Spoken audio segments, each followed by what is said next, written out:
Clareou da rodada no ar com alguns destaques. Quem brilhou no final de semana na rodada e quem apagou.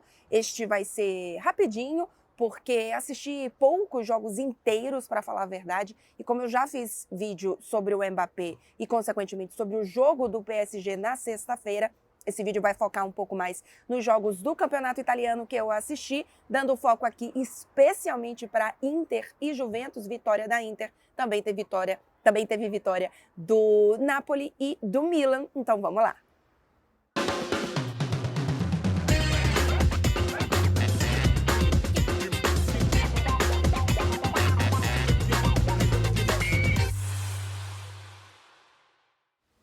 Muito bem, vou começar pelo grande jogo da rodada para mim, que foi a vitória da Internazionale para cima da Juventus, 1-0 com gol contra de Gatti, mas a verdade é que a Internazionale criou diversas outras chances e, por acaso, o gol que saiu, o gol do 1-0, foi um gol contra. Inclusive, para quem me acompanha nas redes sociais, disse lá na KTO.com que seria 1-0 para a Internazionale, confesso que não era tão difícil imaginar um palpite assim por conta dos fatos que a gente tem, mas ainda assim cravei o placar. Então fica aqui esse momento de me vangloriar do placar acertado. Mas vamos lá, foi uma Internazionale que criou muito mais, então por acaso, o gol que saiu, por acaso, entre aspas, foi o gol contra, mas o Szczesny fez grandíssimas defesas, né? Então poderia ter saído o gol de outras formas, porque foi uma Inter realmente muito superior à Juventus. Eu tenho dito aqui já algumas vezes, e eu vou olhar de vez em quando para baixo, porque eu anotei algumas coisas para não deixar de falar, que em relação ao campeonato italiano, essa Internazionale é um time que tem muito mais ingredientes e ferramentas para levar o Scudetto. Significa que vai levar? Não, mas para mim tem mais chances de fazer isso da forma que joga, porque consegue jogar de várias formas e faz tudo muito bem, do que a Juventus, que em geral joga apenas de uma forma, tem um repertório muito mais limitado do que essa Internazionale. É claro que essa Juventus é muito competitiva, óbvio, não é à toa que está brigando com o que é, para mim, um dos melhores times da Europa nessa temporada, que é a Internazionale, mas para a Juventus falta o passo a mais que a Internazionale tem.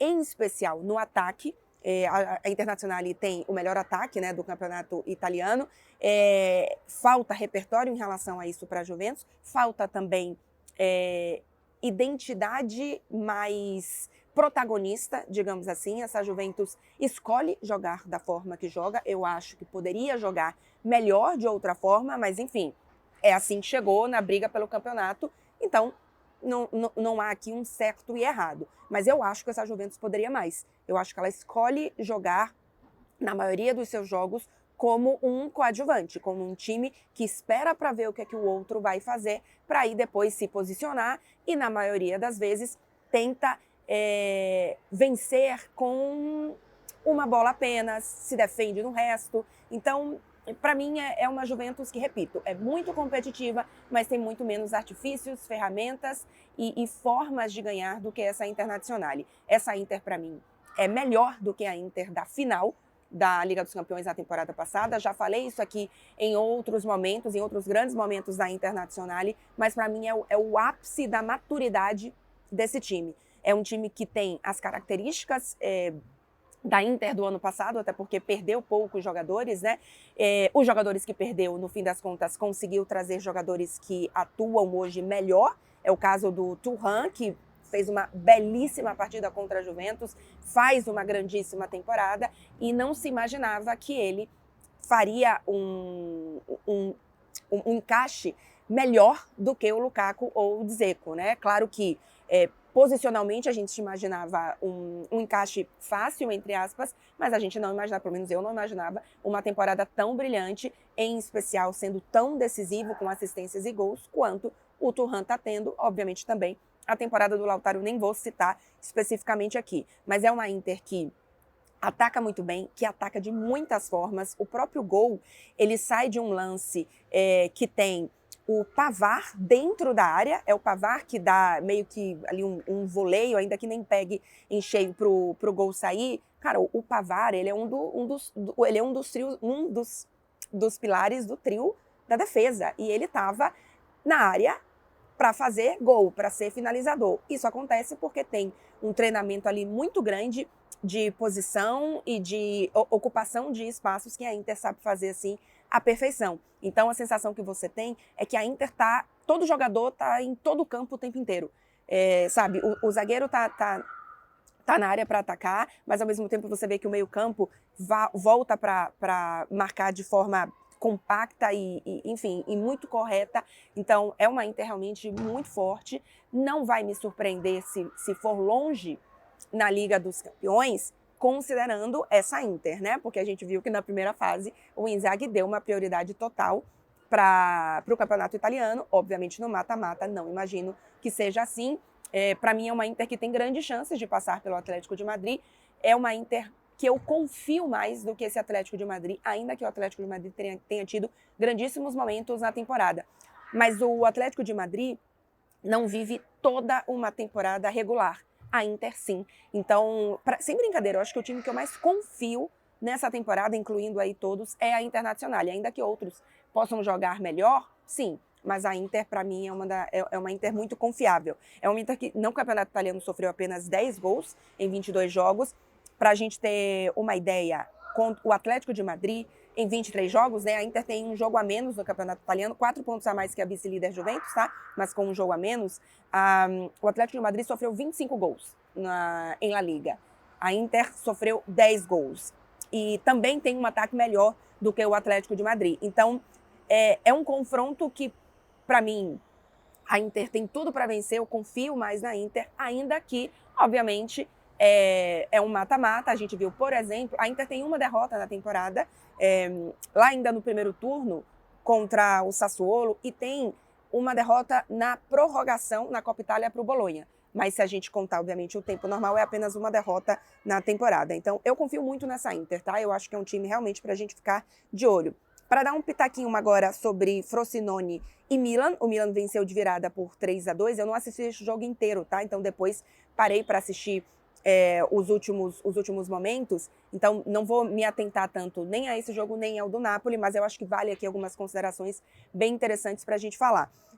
O Milan é um time muito caótico, é um time que se lança muitas vezes ao ataque e que, nos últimos jogos, diferente de outros jogos da temporada, tem conseguido converter essas últimas chances. O Pioli tem dado aí, agradecendo as deusas do futebol para que o Jovic entre e salve o time, né? Foi assim nesse jogo, já tinha tido em outros, eu não lembro agora, mas pelo menos 2 ou 3 jogos o Jovic entrou e ou deu o gol do empate ou deu o gol da vitória. Então, é um Milan caótico, é um Milan que sofre muitos gols. Eu estava falando dos gols da Inter. A Inter sofreu 10 gols no Campeonato Italiano. A Juventus agora são 14 gols sofridos. São as 2 melhores defesas da competição. O Milan sofreu 27 gols no Campeonato Italiano. Então, mostra que é um time muito vulnerável.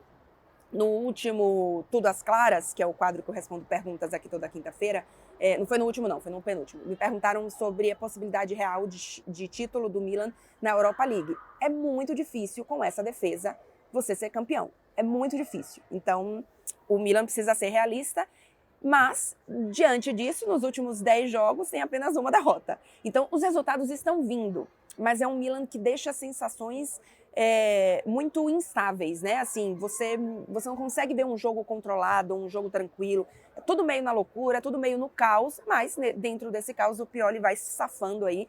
Tudo indica, no fim das contas, também que ao fim da temporada a gente deve ter uma troca de comando.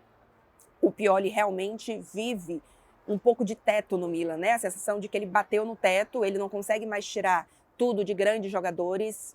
Alguns jogadores individualmente, para mim, decepcionaram na temporada. É o caso do Leão, ao contrário do Giroud, que em termos de participações em gols, é a melhor temporada dele com o Milan. Então, claro que tem alguns destaques, mas ao mesmo tempo é o Milan que precisa de um novo coletivo, enfim, de novos ares, talvez.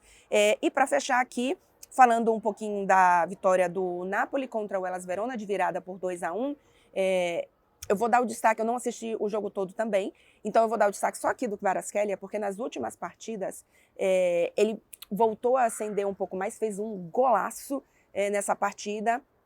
E é um Napoli muito irregular, né? Se a gente pega os últimos jogos do Napoli, é assim: derrota, empate, vitória, empate, derrota, derrota, empate, vitória. Não é um time que tem mostrado uma evolução constante desde a troca de técnico. O Mazzarri chegou para apagar incêndio. Em alguns jogos ele consegue um pouco mais, em outros jogos um pouco menos. É um time muito irregular, por isso que para mim continua sendo o encontro mais... não é improvável a palavra, o encontro menos previsível, mais imprevisível, agora veio a palavra na minha cabeça, das oitavas de final da Liga dos Campeões. Para mim, tudo pode acontecer nesse jogo aí. O Napoli pode fazer uma grandíssima partida, com o Kvaratskhelia fazendo grandíssimo jogo, lembrando que o Osimhen tá na Copa das Nações Africanas, né? Então o Napoli fica um período grande sem o seu principal jogador, mas o Napoli pode fazer uma grandíssima partida, com uma grandíssima partida do Osimhen, do Kvaratskhelia vencer o Barcelona, ou pode fazer uma partida apática, e que a gente viu também acontecer nos últimos jogos, e o Barcelona, que tem qualidade individual, venceu o jogo. Então não me surpreende. Na próxima rodada a gente tem inclusive Milan e Napoli, jogo interessantíssimo, lembrando que temos as duas próximas rodadas de campeonato italiano e depois Liga dos Campeões. A Inter, por exemplo, enfrenta a Roma na próxima rodada e depois a Salernitana, se eu não me engano, e aí sim enfrenta o Atlético de Madrid, primeiro jogo na Itália, no caso da Internazionale. E no caso do Napoli também, primeiro faz o seu jogo em casa e depois vem para Barcelona fazer essa partida. Se você chegou até aqui e ainda não se inscreveu no canal, faz favor de se inscrever. Vamos chegar a 15 mil inscritos até o fim de fevereiro. Não esquece de sair e deixar o like no vídeo. Já tá acabando, então deixa o like e eu encerro por aqui. A gente volta em breve. Quinta-feira tem Tudo às Claras, hein? Respondendo as perguntas de vocês. Abro caixinha no Instagram na quarta-feira. É isso, gente. Boa semana para todo mundo. Tchau, tchau.